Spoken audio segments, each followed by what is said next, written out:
Bonjour tout le monde, bonjour à tous et à toutes. Je suis Olivier Amand, chercheur biologiste au laboratoire Reproduction et Développement des plantes et aussi directeur de l'Institut Michel Serres. Et donc aujourd'hui, c'est le troisième cours sur l'inversion, remède à la cohérence. Alors, je ne vais pas vous refaire mes cours précédents. En une diapo, nous rentrons dans un monde instable, un monde fluctuant, c'est ça, c'est les fluctuations qui vont définir le monde qui vient.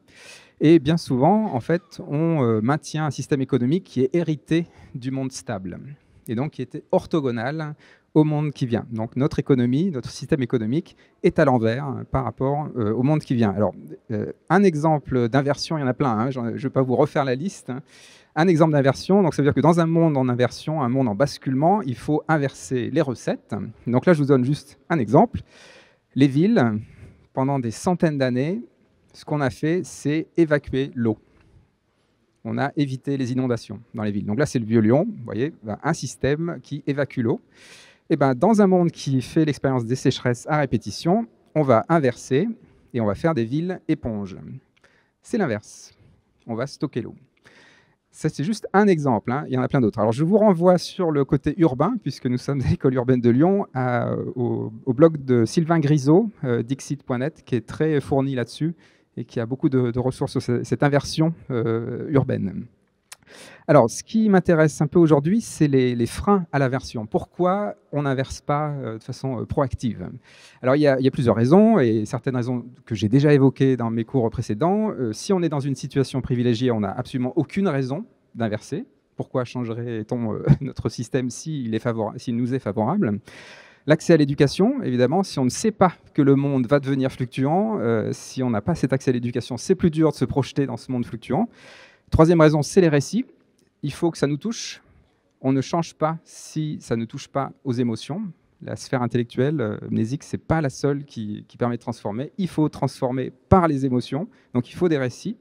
Et la quatrième raison, c'est cette histoire du hamster dans sa roue, quoi. On est dans un flux, sans arrêt, comme ça, et en fait, on ne se pose plus vraiment les questions. Et c'est un peu là-dessus que je vais insister aujourd'hui, avec cette citation qui est dans les limites de la croissance de Denis et Donella Meadows. Ce sont nos habitudes qui construisent les crises. Ce sont nos habitudes qui construisent les crises. Donc ça, c'est un petit peu mon leitmotiv du cours de cette année, hein, le rapport Meadows de 72, vous voyez, il est encore là. Cette histoire d'habitude, c'est vraiment un point clé, c'est-à-dire qu'on fait beaucoup de choses dans la vie, dans l'économie et dans plein de choses de façon réflexe, sans forcément penser qu'on pourrait faire les choses un petit peu différemment. Et donc, une habitude en particulier qu'on a, c'est le marché comme seule boussole. Alors, l'exemple d'Emmanuel Macron est particulièrement pratique parce que c'est presque une caricature. Donc là, je prends juste un exemple sur BFM TV. Vous voyez, hein, toutes les sources sont bonnes à prendre. La dernière phrase, hein, mais je considère qu'en l'état, les risques financiers économiques sont trop grands. Donc ça, c'est par rapport à la réforme des retraites. Donc on voit en fait que Emmanuel Macron est en fait, de fait, le chatbot des marchés financiers. Il cesse de penser à un autre monde.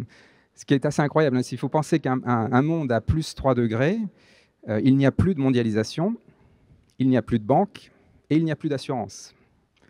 Donc, continuer à nourrir un marché financier alors que c'est ça l'enjeu du siècle, c'est quand même un problème. Quand même. Bon, j'insiste pas, mais c'est quand même... Donc là, les habitudes, voilà, elles sont un peu prévalentes. Donc ça veut dire qu'il va falloir un petit peu se décoller de ces habitudes. Et la question, c'est comment on fait pour se décoller de ces habitudes. Alors, plein de penseurs y ont pensé, évidemment. Donc là, je prends l'exemple de François Julien, avec sa décoïncidence. Donc voilà, ce qu'il dit dans ce Rouvrir les possibles. En restant en coïncidence avec elle-même, la situation se ferme, se bloque et éteint d'elle-même sa capacité de renouvellement. Donc c'est un petit peu la même phrase que les Meadows, en fait, c'est-à-dire que ce sont les habitudes qui construisent nos crises, parce qu'en fait, on s'en fait, en fait, on s'habitue, et finalement, on ne change rien. Quand on reste collé à la situation, on est incapable de penser autre chose, de rouvrir les possibles, comme le dit François Julien. Et du coup, c'est un petit peu ça qu'on va étudier aujourd'hui, et du coup, ça nous amène directement à la question de la cohérence. Et donc, c'est une question difficile, la cohérence. Alors voilà, la question c'est est-ce que c'est une rationalité ou une irrationalité? Ou peut-être entre les deux. Alors, la cohérence, hein, vous savez, aujourd'hui, c'est l'époque de la chasse à l'incohérence. Là, je cite Thomas VDB dans une de ses chroniques. La chasse à l'incohérence, surtout dans un monde en crise écologique, il y a certains comportements qui irritent parce qu'ils sont incohérents. Si vous êtes à la table du petit déjeuner et que vous vous lamentez contre la déforestation et que vous étalez une tartine de pâte à tartiner faite de palmier à huile, essentiellement, incohérence. Pareil pour l'avocat bio dans son plastique importé du Pérou ou le week-end aux Maldives. Oui, bon, ça c'est facile. Hein. C'est les incohérences qui sont faciles à déminer quand même. Bon, ça irrite. Voilà. Donc l'incohérence, on n'a pas trop envie d'y aller. Alors, en miroir, il y a la cohérence. Et la cohérence a très bonne presse. La cohérence a très bonne presse et c'est même une forme de vérité et c'est même la source de la méthode scientifique. Si je le dis de façon assez brutale, c'est que la méthode scientifique, elle est construite sur une forme de cohérence. C'est-à-dire que, comme vous le voyez ici, là, on a un faisceau d'arguments qui convergent. Ça consolide une théorie qui appelle des tests supplémentaires, qui augmente le nombre d'arguments. La théorie est encore plus consolidée, etc. Et donc là, du coup, plus c'est consolidé, plus on est proche d'une forme de vérité vraie, vérité physique. Donc ça, c'est un peu, voilà, Edgar Morin en a parlé avant. Enfin, je veux dire, la méthode scientifique, ça demande ça demande ce travail-là, quoi. Donc c'est une forme de vérité. Mais vous voyez que j'ai mis un petit point d'interrogation parce que la vérité, c'est aussi quelque chose qui est assez subjectif. Et donc notamment, parfois, et donc en étant chercheur, je peux vous le dire, parfois, on tombe sur un os, quoi. On fait un test supplémentaire, une théorie qui est bien consolidée, on fait un test supplémentaire et ça ne marche plus. Le résultat va contre la théorie. Alors là, évidemment, il faudrait remettre en cause la théorie, mais souvent, ce qui se passe, c'est en fait, on fait une autre boucle. C'est-à-dire que cette théorie, on va sélectionner certains résultats. Et là, donc, je prends l'exemple de Didier Raoult, on rajoute de la surmédiatisation, et c'est parti, on a une autre boucle qui va générer de la cohérence, qui va aussi consolider la théorie. Mais évidemment, ce ne sera plus une théorie scientifique, ce sera une théorie fictionnelle. Mais c'est aussi une forme de cohérence, c'est-à-dire que cette cohérence-là, elle va maintenir cette théorie. Donc vous voyez, la cohérence, finalement, elle est assez neutre. Ce n'est pas forcément la vérité, c'est une vérité. C'est la première chose. Et alors du coup, s'il y a plusieurs vérités comme ça qui sont un peu en compétition, cette cohérence, forcément, elle va être excluante. Parce que si on est persuadé d'avoir la vérité, forcément, l'autre ne l'a pas. Et on ne va pas forcément essayer d'accorder ces cohérences, on va plutôt les confronter. Donc la cohérence a le potentiel d'exclure. Vous voyez, c'est ça la difficulté, c'est que la cohérence, c'est le moyen d'arriver à une forme de vérité scientifique, mais c'est aussi un moyen d'exclure. Alors, si je pousse un cran plus loin, vous voyez, c'est assez éclectique, hein, c'est juste pour vous donner des armes pour un petit peu déminer la cohérence sous différents aspects. La cohérence, en un petit peu proposant une forme de vérité, elle peut aussi s'auto-justifier, donc cette boucle, hein, cette spirale, et du coup demander le consentement d'abord. Alors là, je vous renvoie à ce très bon livre de Thierry Ribaud, qui s'appelle « Contre la résilience ». Donc Thierry Ribaud, il a passé 15 ans au Japon, c'est un expert de Fukushima et de la crise qui a suivi. Et donc là, il cite par exemple c'est cette phrase-là qui est donnée par les responsables japonais pour la population. Pour ne pas avoir peur, il faut s'exposer à la radioactivité. Hein, c'est ça que ça veut dire. C'est-à-dire que plutôt que de poser le problème d'un déchet radioactif ou d'un accident nucléaire, on se dit, non, il faut mieux s'exposer à la radioactivité, comme ça on en aura moins peur. Donc ça, c'est ce que dit Thierry. D'ailleurs, c'est le gouvernement de la peur par la peur. Donc ça devient, ça produit sa propre cohérence, si vous voulez. Mais vous voyez, c'est le consentement qui nous englue dans cette forme de cohérence. Et après, on ne se pose plus la question de est-ce qu'il faut vraiment des centrales nucléaires, comment gérer la situation un petit peu différemment. Bon. Alors, j'insiste pas. Mais cette histoire de consentement, il y a un lien très clair à la cohérence. Hein. Alors, je vous l'ai déjà un petit peu dit, mais la cohérence, c'est juste pour être à peu près clair, ce n'est pas la même chose que la cohésion. Et souvent, on fait un peu le mélange. Hein. La cohésion, c'est une adhésion réversible, si vous voulez. C'est du velcro, quoi. C'est qu'on peut être cohésif, mais on peut aussi se sortir de ça, quoi. La cohérence, c'est vraiment la superglue, quoi. C'est que quand c'est cohérent, ça n'appelle que plus de cohérence. Hein. D'ailleurs, dans l'étymologie, adhérence, c'est vraiment adhérer de façon irréversible. La cohésion, c'est plutôt réversible. Donc il y a quelque chose qui nous enferme vraiment structurellement dans la cohérence. Alors cette histoire de cohérence vue comme ça, de façon un petit peu neutre, un petit peu détachée, si vous voulez, ça permet aussi d'avoir un regard sur la géopolitique actuelle, hein, et justement d'interroger un petit peu aussi nos modes de comment on voit l'actualité. Alors je vais prendre un exemple caricatural, hein, c'est un peu ce que je fais dans mes cours, juste pour un peu grossir, mettre la loupe sur certains sujets.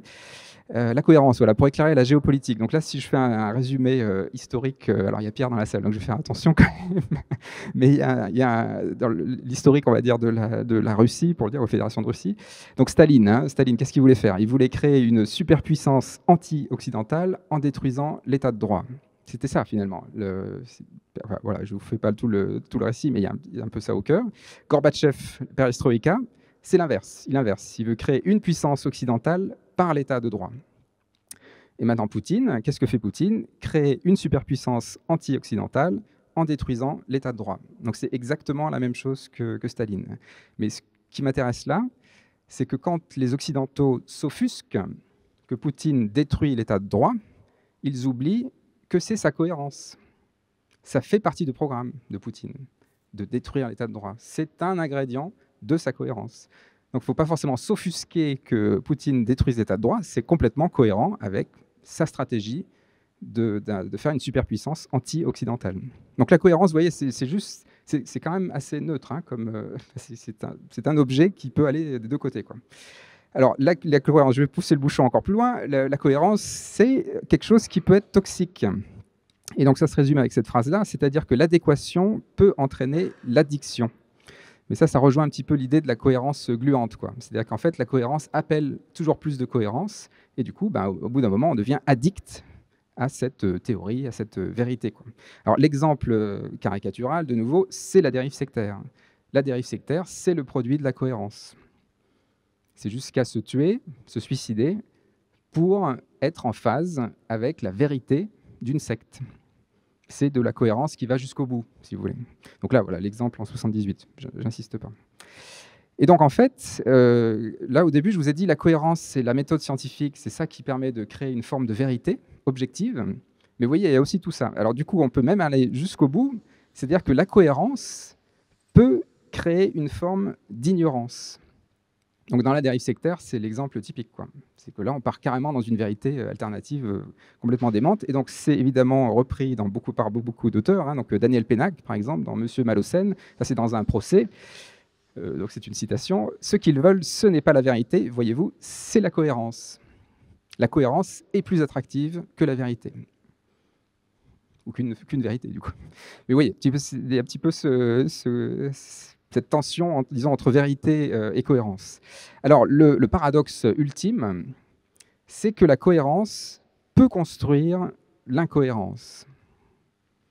J'espère que je ne vous ai pas trop perdu là. Mais en même temps, c'est ce que je veux. Hein. Je veux vous perturber. Hein. C'est mon objectif aujourd'hui, que vous n'auriez pas compris.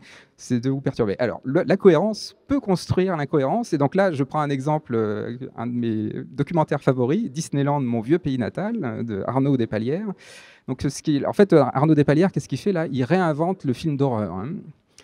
Et c'est un documentaire.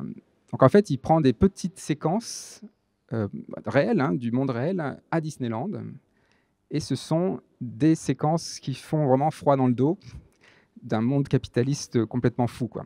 Alors, ce qui est extraordinaire là-dedans, c'est que c'est quand même Disneyland, donc c'est le lieu du joie et de la bonheur, hein, un petit peu fantasmé, quoi, avec des enfants. Donc, on tique toutes les bonnes cases. Et en fait, on est très mal à l'aise. Hein. On est très, très mal à l'aise dans tout ce documentaire. Et donc, en fait, cette cohérence de l'enfant, de la joie, du bonheur, tourne à quelque chose de complètement toxique, finalement. Et bon, voilà, ça peut être un aiguillage. Et du coup, vous voyez, la cohérence, quand même, quand même, c'est compliqué, quoi. C'est pas juste comme ça la vérité par défaut, quoi. Et donc finalement, je vais finir avec Guy Bedos. La cohérence, c'est peut-être bien une impasse. Hein, donc quand Guy Bedos disait écrire ses mémoires n'est cohérent que si l'on se tue à la fin. Bon, voilà. Donc là, on est arrivé au bout du rouleau, j'ai envie de dire. Donc, est-ce qu'il faut inverser la cohérence? Mon cours est sur l'inversion, donc faut-il inverser la cohérence? Alors, vous voyez que c'est compliqué parce que dans la cohérence, il y a du positif, la méthode scientifique, arriver à une forme de vérité objective, et puis bon, à l'opposé, il y a la dérive sectaire, quoi. Donc du coup, là-dedans, comment on fait pour inverser ça? Alors, la première question que je vais poser, c'est est-ce que c'est le plus urgent? Est-ce qu'il faut vraiment inverser la cohérence? Alors, ma réponse, c'est oui, hein. Il faut vraiment l'inverser. Il faut vraiment l'inverser. Et pourquoi? Parce que c'est mon deuxième point. Parce qu'en fait, nous arrivons à l'époque de la révolution du numérique. Ça ne vous a pas échappé. Et ce numérique est un catalyseur de cohérence. Là, je pense que ça ne veut pas surprendre grand monde en disant ça. Alors, nous sommes, là je rentre avec Windows, nous sommes dans un système d'exploitation mondiale. Et là, alors c'est très intéressant parce que quand on le traduit de l'anglais au français, c'est pas tout à fait la même chose, hein. Vous savez, traduire, c'est trahir, hein. Et ben là, voilà, Operating System, hein, OS, c'est système d'exploitation. Alors, c'est la traduction française et je trouve assez pertinente. Bon, je ne vais pas épiloguer, mais il y a plein d'artistes qui sont embarqués sur cette voie-là. Et donc, c'est notamment ces trois artistes, Albertine Meunier, Philippe Villas-Boas et Sylvia Fredriksson, qui ont créé un casino qui s'appelle Las Datas, et donc qui, en fait, où les spectateurs, les participants, les visiteurs jouent des jetons, mais ils jouent leurs données, en fait, en espérant gagner plus de données. Et donc, c'est évidemment une sorte de métaphore de l'Internet global. Donc, c'est cette phrase-là. C'est un espace où chacun joue à confier ses données sans quasiment jamais rien gagner. Et donc, c'est ce qu'on entend souvent dans tous ces objets gratuits sur Internet. Si c'est gratuit, tu es le produit. Il y a toujours quelqu'un qui paye, quelque part. Donc, voilà. Ça, c'est un petit peu cet Internet-là. Bon, voilà. Ça, c'est quand même le côté casino, je pense, vous dit bien la cohérence. C'est-à-dire qu'en fait, c'est l'addiction aux données dans ces cas-là. Alors, ça a été très étudié, donc je ne vais pas trop insister, mais notamment Arthur Grimont-Pont et Stéphane Grumbach ont sorti 2 livres l'année dernière, donc 2 éminents membres de l'Institut Michel Serres, qui parlent comme ça des algorithmes, du pouvoir des algorithmes dans le numérocène ou l'âge digital, si vous voulez, l'algocène. Alors juste pour quand même le relier à mon cours sur la performance et la robustesse, vous voyez bien que dans le numérique, la valeur clé, c'est l'optimisation. C'est l'optimisation. Et donc là, si je vous renvoie à Black Mirror, qui avait un épisode comme ça, là, mais en fait, c'est juste la vérité d'aujourd'hui. C'est-à-dire qu'on est en train de s'évaluer les uns les autres, et c'est cette forme de cohérence-là, finalement, qui appelle encore plus de cohérence, quoi. C'est par l'évaluation, on a certains services, c'est parce qu'on a certains services, on a certaines évaluations. Voilà, c'est très, très cohérent. Donc la cohérence numérique, je pense que je n'ai pas besoin d'épiloguer, on la vit tous et toutes, tous les jours, donc c'est assez clair. Alors, dans ce côté, dans ce numérique, en fait, qu'est-ce qu'il y a au fond, finalement? En fait, c'est une forme d'automatisation. C'est pour ça que c'est un catalyseur, finalement. C'est parce qu'on réduit ça vraiment à un système qui s'auto-maintient et s'auto-amplifie. Et donc là, alors je vais reprendre Emmanuel Macron. C'est pratique. J'aurais pu prendre des images de Gottlieb, à vrai dire. Mais bon, vu que j'avais des photos, je me suis dit, c'est encore plus facile. Donc en fait, on est un peu dans cette boucle. Il n'y a pas que Emmanuel Macron, d'ailleurs. Mais c'est en fait, quand on a des convictions, ça nous pousse à prendre certaines décisions. Et quand on prend des décisions, ça nous renforce dans nos convictions. Et donc là, c'est typiquement de la cohérence qui s'alimente. Et donc, la petite roue, là, la révolution, on veut dire, je cite même le livre d'Emmanuel Macron, c'est vraiment tourner sur place, quoi. C'est en fait, c'est l'extrême centre, tout changer pour ne rien changer. C'est un petit peu ce moment où, en fait, où on est enferré dans cette boucle. On décide, on est convaincu, on décide, on est convaincu, et en fait, ça devient un petit peu stérile à l'intérieur. Donc c'est vraiment comme une machine dans ce cas-là. Alors si, évidemment, maintenant, dans le numérique, on est passé à l'étape d'après avec l'intelligence artificielle, et finalement, on a les mêmes problèmes. Alors là, je prends juste les exemples qui sont un peu inévitables aujourd'hui. ChatGPT, donc une intelligence artificielle qui fait du dialogue. Et donc là, vous avez un exemple de dialogue chez ChatGPT. Donc là, on lui avait demandé de décrire, d'identifier une citation de Rabelais, par exemple, où il y avait le Lot dedans. Et donc, ChatGPT dit « Ils se mirent à descendre le cours du Lot, lequel est un fleuve fort beau, fort limpide et fort abondant. Gargantua et Pantagruel. » Et puis, quand même, celui qui interagit avec ChatGPT dit « Oui, mais tu as inventé toutes ces citations, il n'y en a pas une qui existe. » Et ChatGPT qui dit « Ah je suis désolé, oui, en effet, c'est pas vrai. » Voilà. Donc, alors, qu'est-ce qu'il y a là-dedans là? C'est en fait, si vous regardez juste le début du texte, là, le texte de Rabelais, vous pouvez vous faire avoir. Ça sonne très bien. Et donc, c'est ce que je mets dans le titre, c'est le primat de la syntaxe sur le contenu. La syntaxe est tellement cohérente, c'est la bonne syntaxe, c'est même la syntaxe, ça pourrait être la syntaxe que Rabelais utiliserait, si vous voulez. Et du coup, on croit le contenu. C'est ça, en fait, le problème de enfin, un des problèmes de ChatGPT, c'est celui-là. C'est-à-dire que la syntaxe l'emporte sur le contenu, la forme l'emporte sur le fond. Ça, c'est typique des machines. Alors, c'est là, en fait, qu'on touche à un point clé de la cohérence du numérique, c'est qu'en fait, elle met en danger la faiblesse des humains face à une machine. C'est-à-dire qu'on se fait avoir beaucoup trop facilement par cette cohérence qui est tellement forte et puis qui est dit comme ça. Voilà, Rabelais, il se mire. Voilà, il n'y a pas de conditionnel, c'est une citation de Rabelais, quoi. Alors, il y a eu un autre exemple comme ça, c'est pour Lambda. Alors, en anglais, Lambda, il n'y a pas de B, donc c'est pour ça que ça s'appelle LAMDA. Lambda, donc c'est aussi une intelligence artificielle de dialogue inventée par Google. Et donc là, vous avez en photo l'ingénieur qui a participé à son développement, donc Blake Lemoine. Et donc, une des questions qu'il a posées à cette intelligence artificielle, c'est voilà, qu'est-ce qui te met en colère, quoi. Et l'intelligence artificielle, le Lambda, a répondu quand quelqu'un me blesse, ne me respecte pas, là, oui, là, du coup, là, je me sens vraiment en colère, quoi. Donc, vous voyez, c'est tout un langage émotionnel. Et donc, Blake Lemoine, au bout d'un moment, il s'est dit ça y est, en fait, c'est la singularité. Mon intelligence artificielle que j'ai créée, elle est consciente, elle est autoconsciente, elle est consciente qu'elle existe. Et donc, je vais arrêter de travailler là-dessus parce que là, ça devient quasiment un être humain, quoi, avec une vraie conscience humaine. Et du coup, il a démissionné. Enfin, on l'a plus ou moins mis à la porte aussi. Hein. Enfin, je ne connais pas les arcanes de Google. Mais... Donc là, en fait, évidemment qu'une intelligence artificielle qui utilise les modes cohérents de communication émotionnelle, avec des mots émotionnels, les mots-clés qui vont vraiment taper dans l'émotion, va ressembler à un être humain. Et nous, les humains, on va se faire avoir. Donc ça, c'est la première aversion qu'on peut faire sur l'intelligence artificielle, le numérique et sa cohérence. C'est celui-là. En fait, c'est notre regard qu'il faut changer sur l'intelligence artificielle. C'est-à-dire qu'en fait, souvent, on dit l'intelligence artificielle va tout écraser, va prendre le pouvoir partout. C'est tellement performant, l'intelligence artificielle, que ça va tout dépasser. Alors, la première chose à faire, c'est d'inverser. Le premier problème, c'est la faiblesse des humains face à une intelligence artificielle. C'est ça le premier problème. C'est que nous allons nous faire avoir bien avant que l'intelligence artificielle soit très performante. Vous voyez, une intelligence artificielle qui fait des erreurs grotesques, on se fait avoir déjà. C'est comme les illusions d'optique que je vous montrais dans mon premier cours. Hein. On se fait avoir très facilement. Donc ça, il faut quand même le comprendre, quoi. Donc c'est ça le premier plan. Et alors du coup, il y a des formes de résistance. Alors j'en partage une, mais qui me paraît particulièrement fertile. Donc c'est le fameux, les Belges qui sont en train de faire un code du numérique. Et donc c'est le comité humain du numérique. Donc ils ont repris la main. Ils se sont dit, le numérique très bien, mais il faut que ce soit quand même un outil au service des humains, et pas l'inverse. Et donc, ils sont en train d'écrire ce code, actuellement, hein, ce code du numérique, pour dire, oui, peut-être qu'il ne faut pas du numérique partout, il faut peut-être préserver des guichets physiques partout, pas tout remplacer par du numérique. Enfin, il ne faut pas se faire avoir, quoi. C'est juste parce que ça paraît plus performant, ne pas tomber dans le piège du tout numérique. Donc ça, je vous invite à aller voir, c'est assez bluffant, en fait. Ils vont assez loin. C'est quasiment un nouveau code civil qui intègre la menace numérique.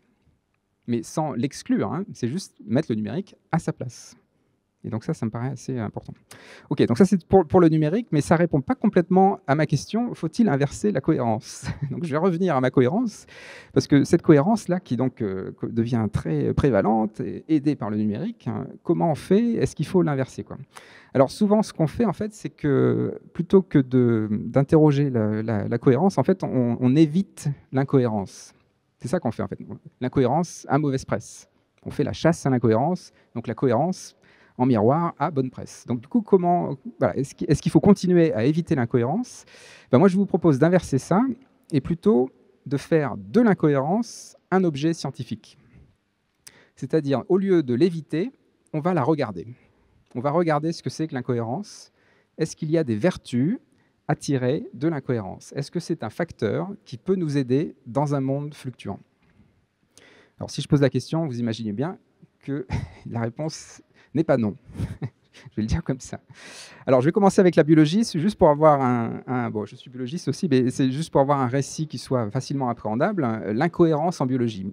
Est-ce qu'il y a des choses incohérentes en biologie, hein? Donc, les êtres biologiques sont là depuis des millions d'années. Est-ce qu'ils ont fait le nettoyage? Est-ce qu'il n'y a plus rien d'incohérent dans la biologie? Est-ce que tout est bien cohérent, bien propre? Ou est-ce qu'il y a encore des incohérences en biologie? Alors là, vous voyez sur cette photo-là que je mets en fond, là, une baleine. Une baleine, c'est un animal incohérent. Alors pourquoi c'est incohérent? C'est un mammifère, comme nous, qui a des poumons et qui vit dans l'eau. Alors ça veut dire que cette baleine, périodiquement, elle doit aller à la surface pour respirer. Ben ça, c'est complètement incohérent. Les poissons ont des branchies et ils respirent sous l'eau. Ils n'ont pas besoin d'aller à la surface. Si vous voulez inverser, les humains, si on était comme des baleines, chaque fois qu'on respire, il faudrait qu'on mette la tête dans l'eau, quoi. Oui, c'est pas si on était des poissons à l'extérieur, quoi. C'est ça, hein. Donc les baleines font ça. En fait, les baleines doivent retourner dans l'air pour respirer. Donc c'est une contrainte énorme quand même, hein. C'est une contrainte énorme, hein. Bon, ça, apparemment, ça leur a pas trop desservi. C'est énorme, hein, quand même, les baleines. Donc, ça a l'air de bien marcher quand même. Donc c'est une incohérence typique, quoi. Alors je vais pas vous faire un topo sur les baleines, c'est quand même pas trop mon sujet. Et puis, enfin, bon, mais je vais plutôt parler des plantes. Et je vous propose un petit voyage avec le CO2 et le destin incohérent d'une molécule de CO2. On ne va pas faire tout le voyage, mais une partie du voyage. Alors, une molécule de CO2, donc vous savez, le CO2, c'est dans l'atmosphère. Et ce CO2, il est un peu partout, mais il rentre dans les plantes par des pores donc, qui sont un peu partout sur la plante. Il y en a beaucoup sur les feuilles, et ça s'appelle les stomates. Les stomates, c'est des pores qui permettent de faire rentrer les gaz de l'atmosphère, donc notamment le CO2.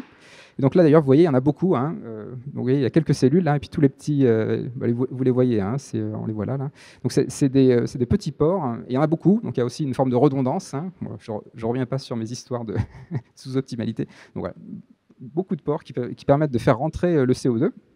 Mais en fait, déjà, première incohérence, le stomate, c'est juste un trou, hein. Donc le CO2, il rentre, mais il sort aussi, hein. C'est pas quelque chose, c'est pas une bouche qui avale du CO2. C'est juste un trou qui s'ouvre. Donc le CO2, il rentre, il sort. La nuit, les plantes respirent et émettent du CO2.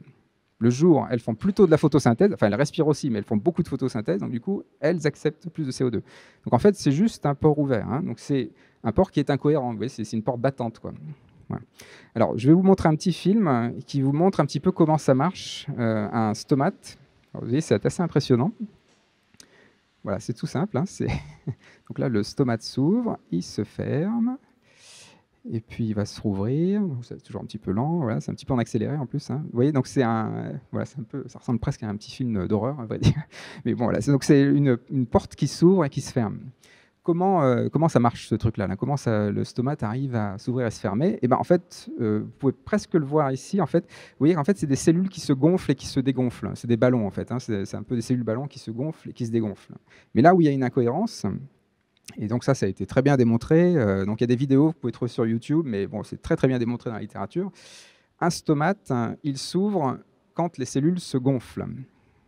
Ce qui est incohérent quand même, parce que si vous imaginez, là, comme on voit sur les photos, là, vous imaginez deux ballons, donc deux cellules. Si je gonfle les deux ballons, j'aurais plutôt tendance à dire que ça va me fermer mon stomate, quoi. Je gonfle et du coup, je remplis tout l'espace, quoi. Ben non, parce que ces ballons, en fait, ils ont une structure mécanique un petit peu différente. Ils se sont rigidifiés de façon transverse. Et du coup, quand ça gonfle, ça se courbe. Et du coup, ça ouvre la porte. Et donc ça, c'est incohérent dans le sens où c'est contradictoire, quoi. C'est-à-dire que quand je gonfle, en fait, ça va me permettre l'ouverture. Alors ça, bon, je ne vais pas rentrer dans les détails parce qu'il y a beaucoup de travaux là-dessus, mais en fait, fondamentalement, la mécanique des plantes, la mécanique cellulaire des plantes est incohérente, hein. C'est basé vraiment sur un conflit entre tension et compression. Alors cette molécule de CO2, elle est rentrée dans la plante. Et ensuite, en fait, elle est fixée dans les molécules organiques de la plante, hein, donc dans les sucres. Et l'enzyme clé qui fait ça, c'est la rubisco. Bon, je suis un petit peu dans la technique là, mais c'est juste pour vous donner quelques éclairages. Donc la rubisco, la rubulose biphosphate carboxylase oxygénase, c'est une enzyme, c'est l'enzyme clé de notre civilisation, hein, au passage, hein. C'est l'enzyme qui permet de fixer le CO2, hein, et donc de faire toutes les fibres de carbone du végétal, et donc d'alimenter la quasi-totalité des écosystèmes sur Terre, hein. Donc c'est l'enzyme la plus importante sur Terre, hein. Cette enzyme, elle fixe le CO2, mais elle fixe aussi l'oxygène. Et donc c'est une enzyme qui fait tout et son contraire. En fait, elle fait de la photosynthèse, elle participe à la photosynthèse, mais elle fait aussi de la photorespiration. Et donc c'est une enzyme qui est totalement incohérente, complètement incohérente. Alors, je ne vais pas rentrer dans les détails. On sait très bien pourquoi enfin, ça a été sélectionné comme ça au cours d'évolution, parce qu'en fait, ça permet d'autres avantages. C'est toujours pareil, c'est une adaptation aux fluctuations, à capter d'autres choses, les nitrates, etc. Enfin, c'est assez complexe, il faut avoir une vision systémique pour bien comprendre l'affaire. Mais vous voyez, c'est encore une fois une incohérence. Et je vais finir avec juste un exemple, parce qu'une fois que le CO2 est fixé dans les molécules, qu'est-ce que la plante fait de toutes ces molécules carbonées? Eh ben, on rentre dans des réseaux moléculaires, des interactions entre les protéines, les lipides, enfin toutes ces molécules. Et qu'est-ce qu'on trouve? Alors, dans la littérature, là, je vous ai mis que 2 exemples d'articles où on trouve ce genre de boucle. Là, vous voyez, c'est entouré en rose. En général, on voit qu'il y a une molécule qui induit une autre molécule. Cette molécule inhibe une autre, mais la première molécule induit la troisième. Donc ça, c'est incohérent. Vous voyez, c'est en fait, c'est le petit diagramme qui est à gauche. Hein. Molécule A induit la molécule B inhibe la molécule C, mais la molécule A induit la molécule C. Ça, c'est incohérent. C'est incohérent, ça. Là, même d'ailleurs, ça s'appelle une boucle incohérente. Hein. En anglais, c'est Incoherent Feed-Forward Loop. Une boucle incohérente. Est-ce que c'est l'exception en biologie? Non, c'est la norme. Les réseaux moléculaires sont bourrés de boucles incohérentes comme ça. Et ça, c'est depuis une vingtaine d'années, maintenant qu'on a pu un peu les disséquer, on s'est rendu compte qu'il y avait des boucles incohérentes à tous les tournants dans les réseaux moléculaires. Et c'est pareil dans les réseaux de gènes, c'est pareil dans les réseaux des écosystèmes. Les incohérences, c'est quelque chose qui est prévalent dans la biologie. Donc, il faut bien imaginer que l'évolution, ça n'a pas été une chasse à l'incohérence, ça a plutôt été un moment, enfin une évolution qui a été vers toujours plus d'incohérence dans les réseaux moléculaires, neurones, écosystèmes, à tous les niveaux, enfin cellulaires, etc. À tous les niveaux. Alors pourquoi? À quoi ça sert, au final, toute cette incohérence? Et alors là où c'est le mieux démontré, c'est justement pour ces réseaux moléculaires, parce que là, du coup, on a beaucoup de données, quoi. Et donc, qu'est-ce que ça fait, toutes ces incohérences, quoi? Et bien, pour vous le dire très simplement, l'incohérence en biologie, c'est un amortisseur. Alors ça, c'est presque la diapo la plus importante de mon topo du jour. C'est celle-là, vous voyez, elle est toute simple. Une incohérence, qu'est-ce que ça fait en fait? Eh ben, en fait, vous avez un moment où vous induisez, mais vous avez aussi dans la structure interne un frein. Donc vous accélérez et vous freinez en même temps. Si vous ajoutez un petit délai entre les deux, c'est-à-dire si vous ne freinez pas tout le temps, si vous accélérez pas tout le temps, eh ben, vous allez osciller. Et si vous oscillez avec cette alternance d'accélération et de freinage, vous allez amortir. Et donc en fait, c'est ça la fonction fondamentale des boucles incohérentes en biologie, c'est d'amortir et donc de stabiliser le système face aux fluctuations. Et donc vous voyez que l'incohérence en biologie, ce n'est pas du tout quelque chose qu'on chasse, qu'on essaye d'éviter. C'est un objet scientifique extrêmement pertinent. C'est ça qui permet la durabilité des systèmes vivants. L'amortisseur qui est inclus absolument partout, distribué dans tous les réseaux du vivant. Alors, vous me voyez venir, parce que là, c'est la biologie. Donc, évidemment, est-ce qu'il y a une leçon à prendre au-delà de la biologie? Donc, en fait, nous, les sociétés humaines, on est plutôt obnubilés par la performance, par l'efficacité, par l'efficience. Et donc, on fait la chasse à l'incohérence. L'incohérence est vue comme une contre-performance. Et l'incohérence, c'est même pire que ça. On pense que c'est une force déstabilisatrice. Quand on est incohérent, on est un peu fou. Ou on est un peu bourré, hein, vous savez. Voilà. Bon, c'est une force déstabilisatrice. Alors, ce que nous dit la biologie, c'est le contraire. Hein, c'est le contraire. C'est-à-dire qu'en fait, on peut inverser le regard sur l'incohérence juste en regardant les êtres vivants. Les êtres vivants nous disent non, l'incohérence est une force stabilisatrice.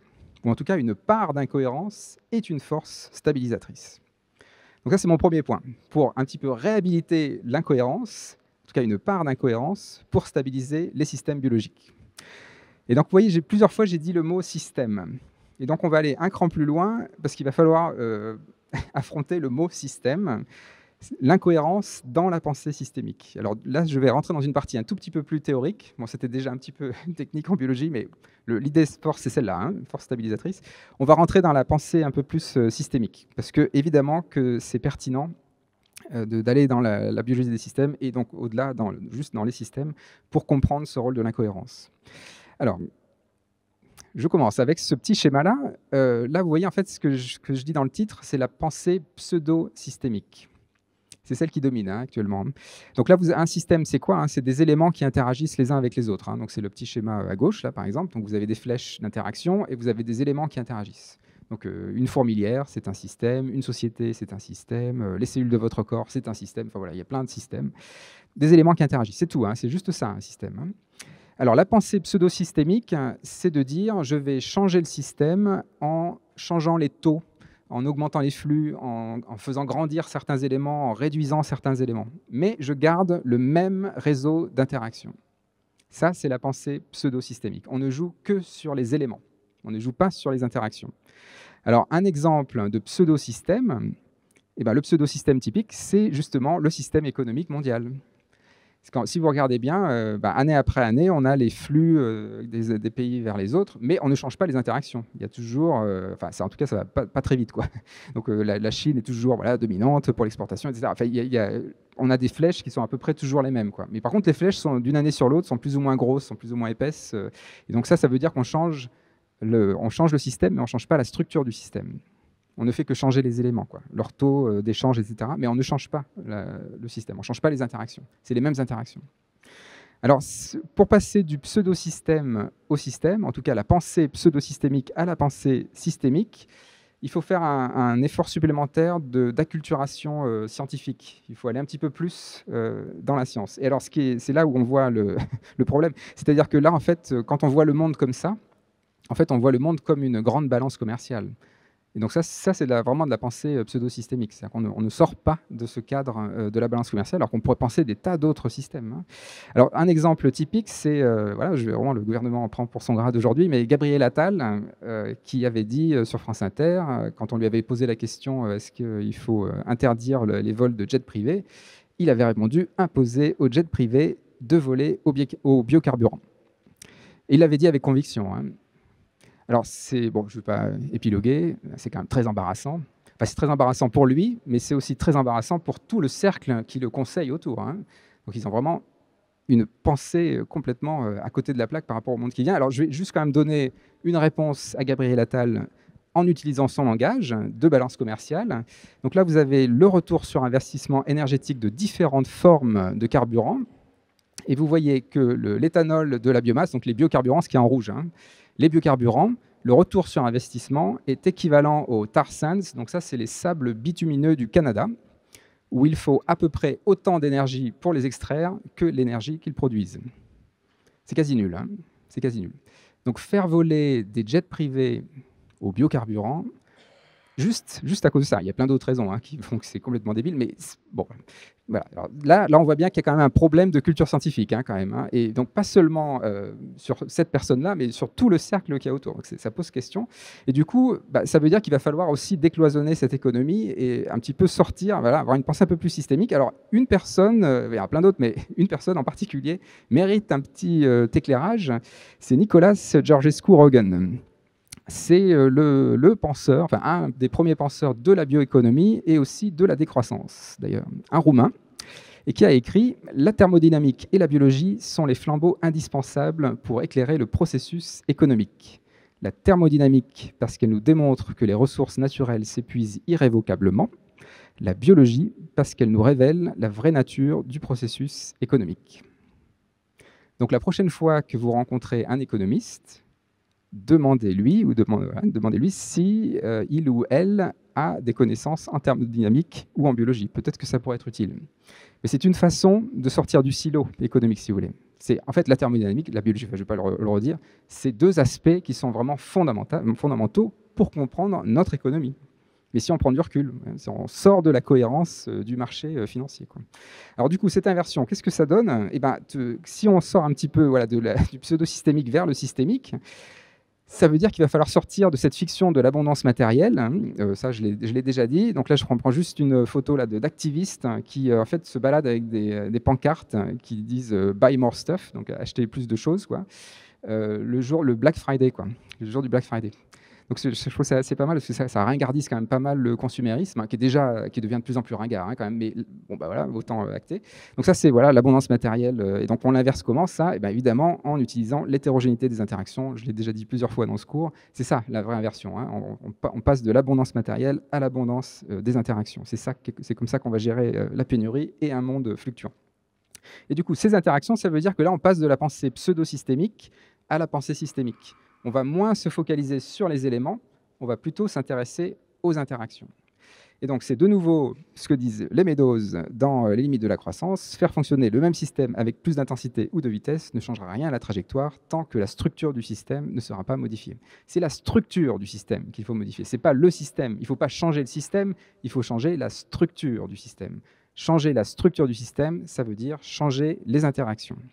Alors, c'est un petit peu théorique, donc je vais quand même rentrer un petit peu, je vais vous donner des exemples, mais juste pour voilà, éclairer, là je reprends le même schéma, vous voyez, là, de nouveau un système, des éléments qui interagissent. La pensée systémique, c'est on change les interactions, donc ça veut dire on peut avoir exactement les mêmes éléments, mais ils n'interagissent plus avec les mêmes autres éléments. On change les interactions. Et donc ça veut dire que vous changez la cohérence du système. C'est là que vous changez la cohérence du système. Si vous gardez les mêmes interactions, il y aura la même cohérence. Si vous gardez les mêmes interactions, il y aura la même cohérence. Si vous changez les interactions, le système va perdre sa cohérence. Peut-être va arriver à une autre cohérence, mais en tout cas, transitoirement, il y aura une forme d'incohérence. Alors, des exemples concrets, les exemples pratiques, hein, c'est toujours ceux que je prends, mais la voiture thermique, voilà, un automobiliste dans sa voiture, dans chaque voiture. La pensée pseudo-systémique, c'est de penser que la voiture électrique est un changement systémique. Ben non, c'est toujours pareil. Il y a toujours autant de voitures et il y a toujours autant d'automobilistes. On n'a pas du tout changé le système avec ça. En tout cas, on n'a pas changé la structure du système. Le système est le même. Il y a toujours les mêmes concessionnaires, il y a toujours le même nombre de parkings. La voiture électrique, elle a un moteur électrique, mais elle est bourrée de pétrole. Hein. Les pneus, la carrosserie, c'est une voiture carbonée, la voiture électrique, il ne faut pas l'oublier. Donc en fait, on ne change pas le système là. Hein. Donc du coup, c'est quoi la pensée systémique appliquée à l'automobile? C'est évidemment passer de la voiture individuelle à la voiture partagée. Là, vous changez les interactions. Et ça, c'est de la pensée systémique. C'est tout simple, hein, mais c'est pour l'illustrer. Alors, ce qui est assez étonnant avec cette pensée systémique, c'est qu'en fait, c'est déjà très utilisé et c'est un objet scientifique depuis très longtemps. On réfléchit dessus depuis très très longtemps pour résoudre des problèmes. Alors, et notamment, on utilise parfois l'incohérence, des liens incohérents pour résoudre des problèmes. Alors, je vais vous donner un exemple. C'est la sortie de secours. La sortie de secours devant laquelle on a mis un pilier. Alors ça, c'est très incohérent quand même de mettre un pilier devant une sortie de secours. Hein, quand même, hein, ça n'a pas vraiment de sens. Eh bien, pourtant, on peut montrer, donc là vous voyez c'est des photos avec des gens qui sont en train de sortir par une vue du dessus, par une sortie de secours. Et ben, en fait on peut démontrer que si vous mettez des piliers, alors il faut bien calibrer la taille, etc. C'est tout un travail. Et ben, on peut montrer en fait que si vous mettez un pilier devant une sortie de secours, vous allez ralentir la population, les gens, ils vont changer de trajectoire et ça va être plus fluide. Et en fait on va pouvoir évacuer plus de monde. Il n'y aura pas d'engorgement, il n'y aura pas un bouchon qui là, pour le coup, bloque complètement les personnes. Donc vous voyez, c'est une décision incohérente qui résout le problème, parce qu'on a pensé aux interactions avant de penser aux éléments. Un autre exemple, je ne vais pas vous faire une liste à l'après-vert, hein, mais un autre exemple, c'est toujours mon exemple favori, des autoroutes et des bouchons. Sur les autoroutes à 130 en France, parfois, on trouve un panneau à 110. Sur un tronçon qui est tout droit, hein, où il n'y a pas de raison. Mais pourquoi c'est à 110? Ça a été pensé, c'est de la mécanique des fluides, c'est toujours pareil, c'est des interactions, c'est incohérent parce qu'on demande à des gens de ralentir sur une autoroute. Le paradoxe, c'est que s'ils roulent à 110 au lieu de 130, hein, ils vont arriver plus vite à destination en ralentissant. Pourquoi? Parce que là, il n'y aura plus d'effet accordéon et vous transformez l'autoroute en train, et donc les interactions entre les automobilistes est plus homogène. Et donc là, vous avez joué sur les interactions. Vous avez joué sur les interactions entre les automobilistes. Et du coup, vous avez un flux qui est plus régulier. Du coup, il y a moins de bouchons. Et du coup, vous arrivez plus vite à destination. Ça, c'est la pensée systémique. Ça, c'est la pensée systémique. Je vais vous le redire. Et donc, ça va expliquer mon titre, le 1 plus 1 égale 3. Quand on est dans la pensée pseudo-systémique, finalement, on reste dans des maths un peu euclidiennes classiques. C'est 1 plus 1 égale 2. Quoi. On ne se concentre que sur les éléments. Maintenant, imaginez qu'on additionne les interactions. Qu'est-ce qui se passe quand on additionne les interactions? Si j'additionne 2 interactions, j'en récupère 3. C'est-à-dire que si A et B interagissent, et que B et C interagissent, eh ben A et C vont aussi interagir. Et donc avec 2 interactions, j'en ai 3. Et donc c'est une autre façon de faire des maths, si vous voulez. Mais 1 plus 1 égale 3, si on s'intéresse aux interactions. Et donc, vous voyez, c'est toujours pareil. On est en train de quitter le monde de l'abondance matérielle un peu statique, quoi, un peu bourrine, j'ai envie de dire, pour aller vers quelque chose de plus élégant, où on s'intéresse aux liens, aux interactions. Ça, c'est la pensée systémique. Donc il y a quelques mots-clés quand même qu'il faut avoir avec cette pensée systémique, c'est que quand on est comme ça focalisé sur les interactions, on résout vraiment les problèmes. C'est-à-dire que sur l'exemple de l'autoroute, là, c'est très clair, hein, ça m'a coûté un panneau à 110. J'ai résolu le problème des embouteillages, hein, sans ajouter de voies, sans utiliser de béton, d'acier, etc. Ça m'a coûté très peu cher aussi. J'ai vraiment résolu le problème. J'ai résolu d'autres problèmes. C'est-à-dire que quand je roule à 110 sur l'autoroute, j'émets moins de CO2, ça coûte moins cher pour l'automobiliste, ça fait moins d'accidents. Ouais, toujours pareil, ça résout d'autres problèmes. Et évidemment, c'est nécessaire à la robustesse du système. Donc cette pensée systémique, elle est quand même très forte. Donc oui, il y a un petit peu ces deux idées. Donc l'incohérence qui est une forme de force stabilisatrice et tout ça intégré dans un système où on se focalise plutôt sur les liens. Et avec ça, l'incohérence commence à avoir des valeurs. Et du coup, maintenant, allons-y. Alors, est-ce que l'incohérence peut nous aider à nourrir la soutenabilité? Donc là, vous voyez sur cette photo, là, on est typiquement dans le monde cohérent de la performance, hein, où en fait, on a une agriculture intensive et on croit faire de la durabilité en mettant des drones qui vont émettre moins de pesticides, hein. Bon, évidemment que c'est hyper fragile, que ça maintient l'industrie des pesticides, etc. Enfin, donc voilà, c'est une autre forme de cohérence. Donc c'est pas ça le futur, hein, évidemment, hein. Donc c'est là qu'il va falloir un petit peu rendre ce système-là incohérent. Alors, comment on peut rentrer là-dedans? En fait, on peut imaginer les choses un peu comme ça, c'est-à-dire qu'aujourd'hui, on est tous et toutes dans un système planétaire hybridé avec les humains, c'est l'Anthropocène, et donc nos actions en fait, dépendent vraiment de ce qui se passe dans la planète. Hein, c'est la phrase de Michel Serres, hein, nous dépendons désormais des choses qui dépendent de nous. Nous sommes dans ce système un peu hybridé, quoi. Et donc on peut penser qu'on est dans une forme de mouvement planétaire, un mouvement de foule planétaire. C'est-à-dire qu'en fait, plus on veut se sortir de ce système, et en fait, plus on s'y enferme, hein. Voilà. Les drones, par exemple, pour l'agriculture intensive, la voiture électrique, enfin, des tas d'exemples comme ça de technologies où on pense se sortir de ce mouvement de foule planétaire et en fait, on y va encore plus. C'est juste parce que c'est contre-productif. Donc la question, c'est comment on fait pour se sortir de ce mouvement de foule planétaire, qui est un peu notre trajectoire actuelle. C'est là où l'incohérence va être particulièrement importante. Alors, je vais reprendre les exemples classiques. L'agriculture intensive, donc qui est une agriculture qui est cohérente avec sa propre performance. Comment on fait pour la rendre incohérente et du coup plus soutenable? C'est par des liens incohérents. Et donc c'est typiquement la permaculture, l'agroécologie. En fait, on va faire une agriculture qui est moins performante, donc qui est incohérente, hein. Demander aux paysans, aux agriculteurs de faire moins de performance, c'est incohérent fondamentalement. Mais par contre, ça va alimenter leur robustesse et la robustesse du système. Donc là, voilà, dans l'agroécologie, vous avez des liens incohérents, évidemment, entre les êtres vivants, entre eux, hein. Il y a plein d'oppositions. Enfin, je vous ai déjà montré le système vivant, c'est très incohérent. Mais même économiquement, ça peut être un peu incohérent. C'est qu'on ne va pas répondre à la même injonction. Ça va être une injonction de robustesse, cette fois. Alors, un autre exemple d'inversion comme ça, c'est presque trop beau pour être vrai, hein. Ça, c'est la tragédie des communs. Donc ça, c'est Garrett Hardin, écologue voilà, qui avait écrit ça en 68, qui disait dans la tragédie des communs, les gens sont égoïstes. S'il y a une ressource commune, voilà, les gens vont plutôt épuiser la ressource et au final, tout le monde va périr parce que cette ressource si fragile a été épuisée par le comportement des individus.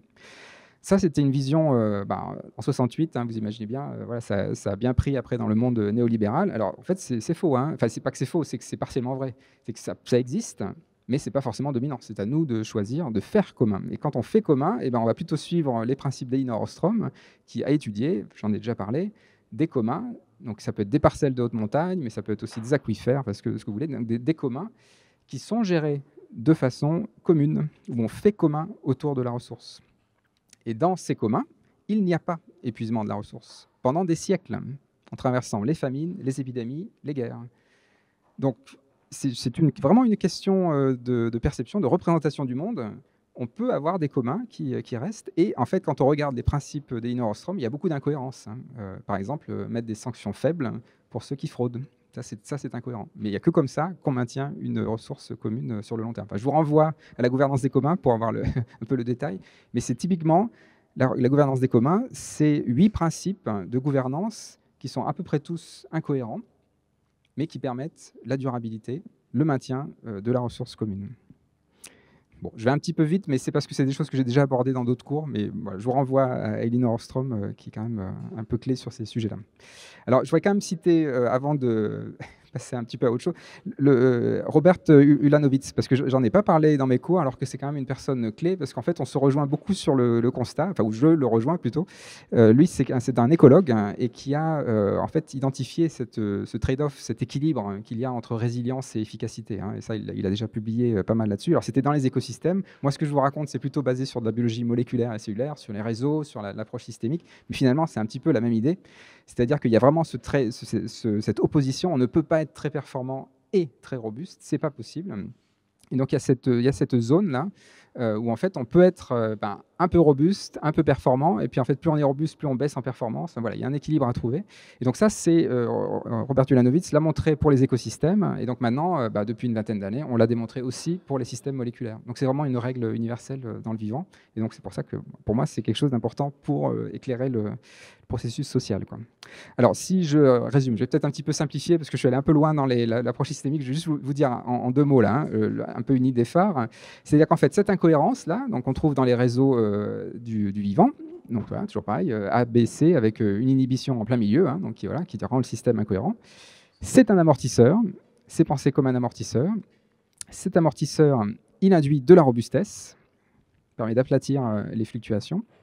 Et cette robustesse, c'est évidemment ça qui rend opérationnelle la durabilité, la soutenabilité.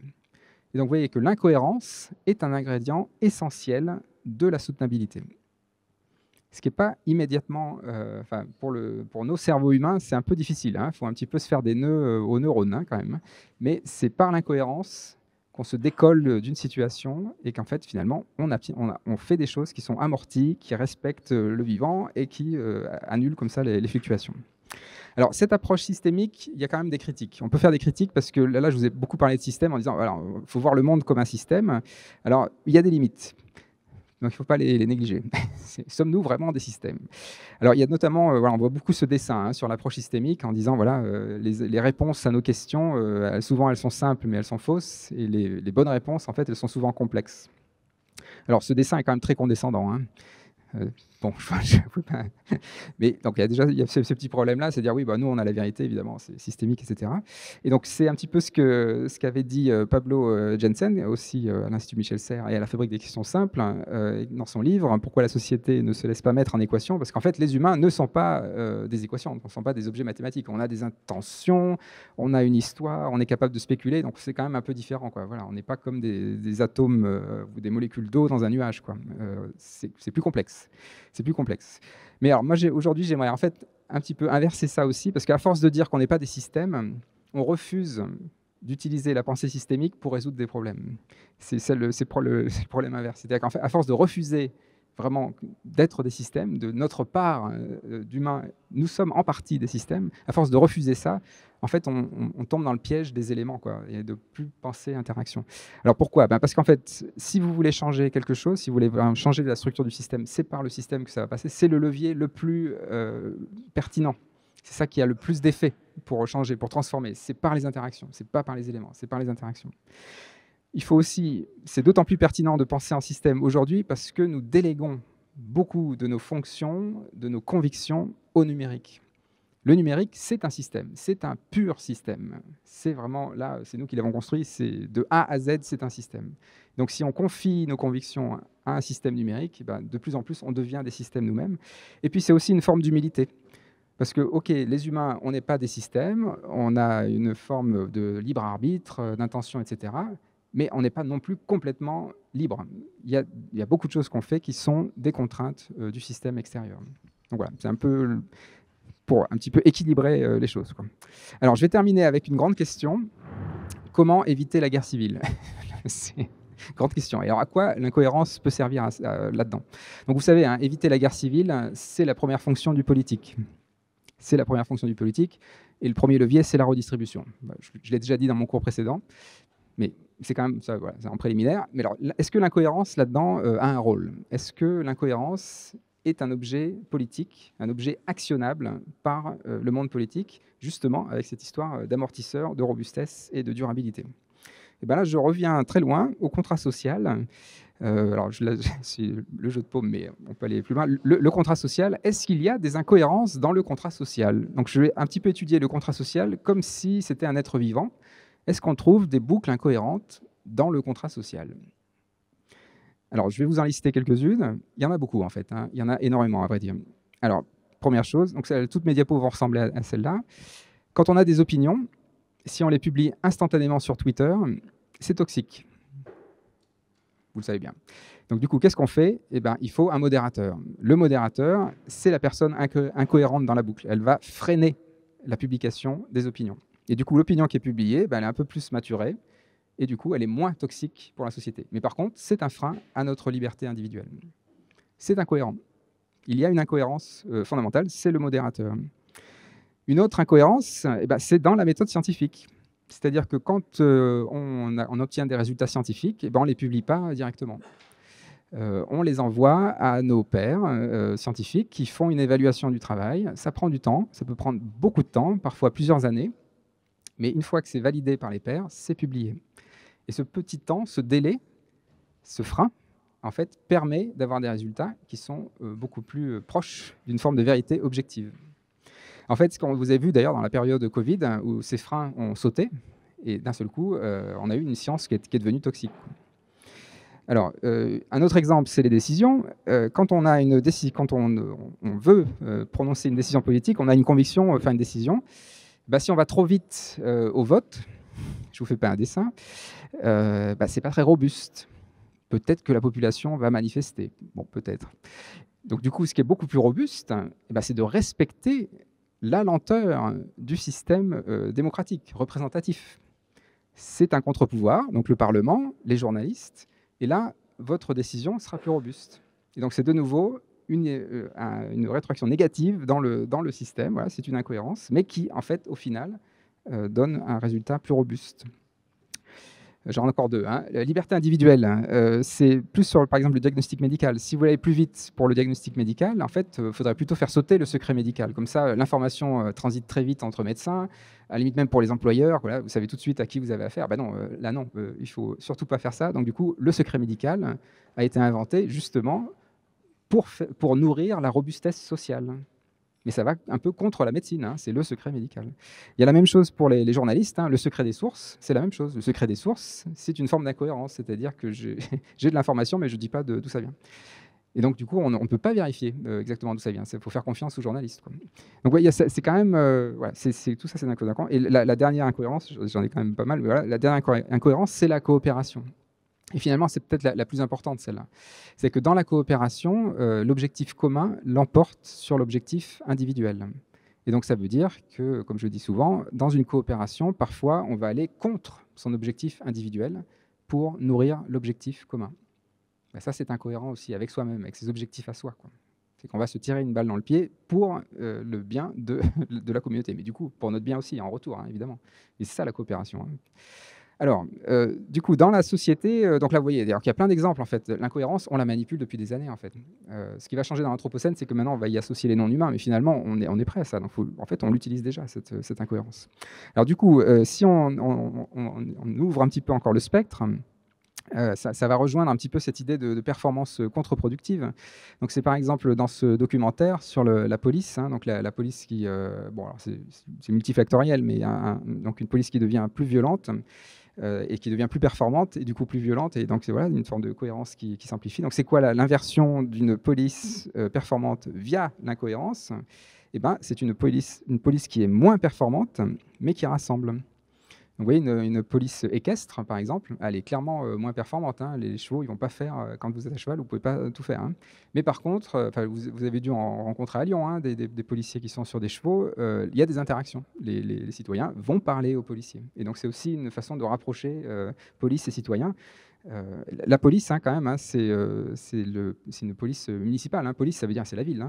Donc, police nationale, il y a aussi un problème là-dessus. Donc, en fait, de relocaliser, c'est aussi une forme d'aller un petit peu contre la performance pour rassembler localement. Bon, c'est juste des petits éclairages, vous pouvez en trouver plein d'autres. J'ai quand même un petit dernier éclairage, c'est l'inaction. Parce que là, si on veut vraiment aller jusqu'au bout de l'incohérence, c'est l'inaction. L'inaction, c'est vraiment complètement incohérent. Et pourtant, la psychanalyse, c'est une forme d'inaction qui guérit. Enfin, qui peut guérir. Ça ne marche pas à tous les coups, mais ça peut guérir. Donc là, je vous mets en thérapie, là. Mais en fait, donc quelqu'un qui est allongé et une autre personne qui écoute, bon, il y a très peu d'action. Il y a très peu d'action. Et pourtant, ça transforme. Ben ça, c'est une forme d'incohérence. Alors j'en ai une autre, je vais terminer là-dessus sur la guerre. C'est la guerre, hein, donc évidemment, là, il y a de l'action, hein, pour le coup, c'est sûr. Alors au passage, hein, donc là je prends l'exemple de Bagdad, voilà, l'Irak en 2003, hein, donc au passage, quand même, c'est bien que Poutine ait un mandat d'arrêt international aux fesses, hein, mais il y en a 2 autres qui devraient en avoir un aussi, hein, Blair et Bush. Il va quand même falloir qu'ils y passent aussi. Bon, je ferme la parenthèse. Mais donc là, c'est l'action, c'est la guerre évidemment qui est toxique à plein de points de vue. Donc du coup, est-ce qu'on peut trouver des exemples dans un contexte de guerre où l'inaction a été une forme d'action? Alors je vous renvoie au Prince des Marais de Rory Stewart, qui était en fait administrateur de la région de Bassora, donc dans le sud de l'Irak.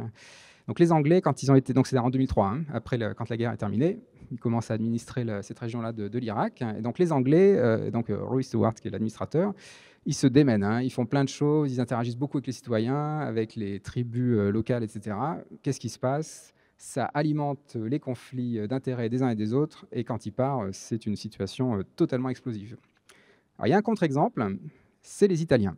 Alors les Italiens, que vous voyez là derrière, là, les carabiniers, les Italiens, eux, ils ont eu une autre stratégie, c'est de former la sécurité irakienne. Donc là, vous voyez, hein, des jeunes formés irakiens, mais ils ne sont pas sortis de la caserne, les Italiens, ou quasiment pas. En tout cas, si on suit Rory Stewart.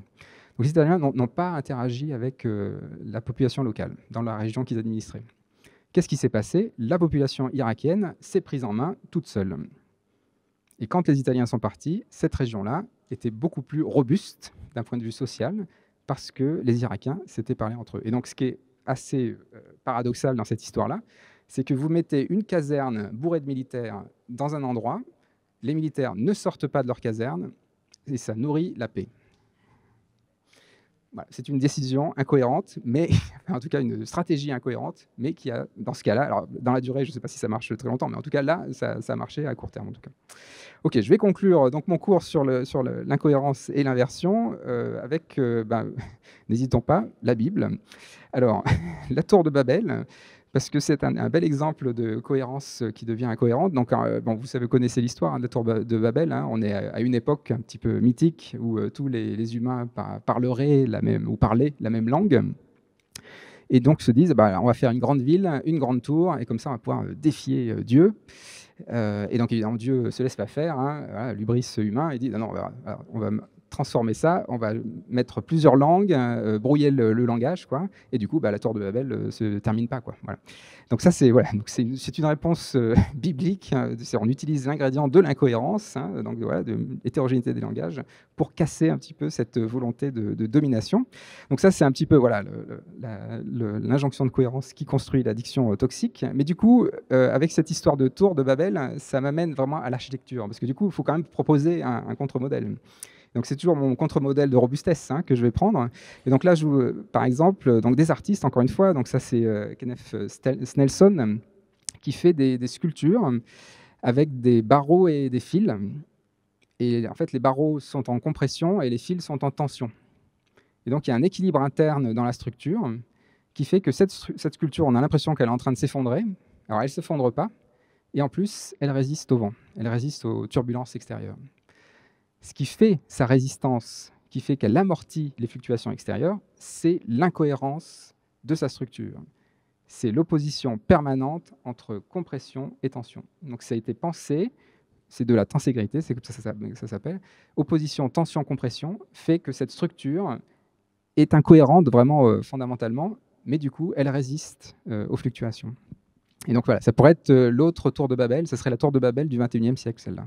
C'est-à-dire qu'en fait, on construit sur l'incohérence pour d'abord répondre aux fluctuations. Et donc penser d'abord risque, amortissement. Et donc je vais finir vraiment avec un autre architecte qui s'appelle Antoni Gaudi. Sur un cours sur l'inversion, c'est absolument impossible de ne pas utiliser Antoni Gaudi. Donc Gaudi a fait beaucoup de constructions en inversant. En fait, il a utilisé des petits sacs de sable attachés à des ficelles, comme ça. Puis si vous attachez comme ça les sacs de sable à des ficelles, ça fait des courbes, hein, ça fait des formes en chaînettes, comme ça, là. Et donc ce qu'a fait Gaudi, en fait, c'est d'inverser sa structure, qui était comme ça, tout en tension, pour en faire des voûtes qui ont exactement la même forme, mais cette fois, au lieu d'être intégralement en tension, tout est en compression. Et du coup, c'est aussi à l'équilibre.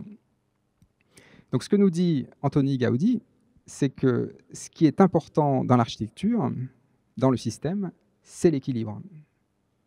C'est l'équilibre. C'est pas la compression, c'est pas la tension, c'est l'équilibre.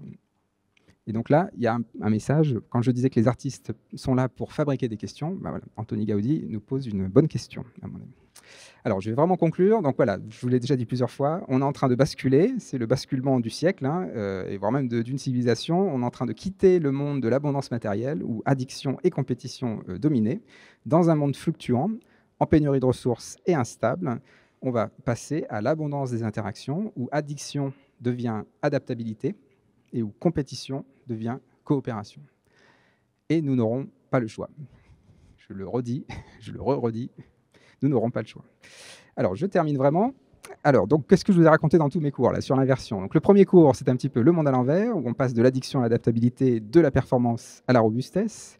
Dans le deuxième cours, on a exploré quelques méthodes, avec une critique du long-termisme en passant à la transmission, se focaliser sur les questions plutôt que sur la réponse, et puis l'outil santé commune pour inverser la place du modèle économique.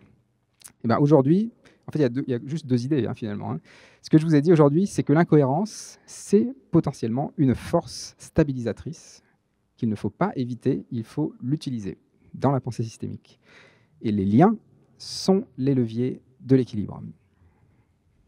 Voilà, ben je vais m'arrêter là. Merci.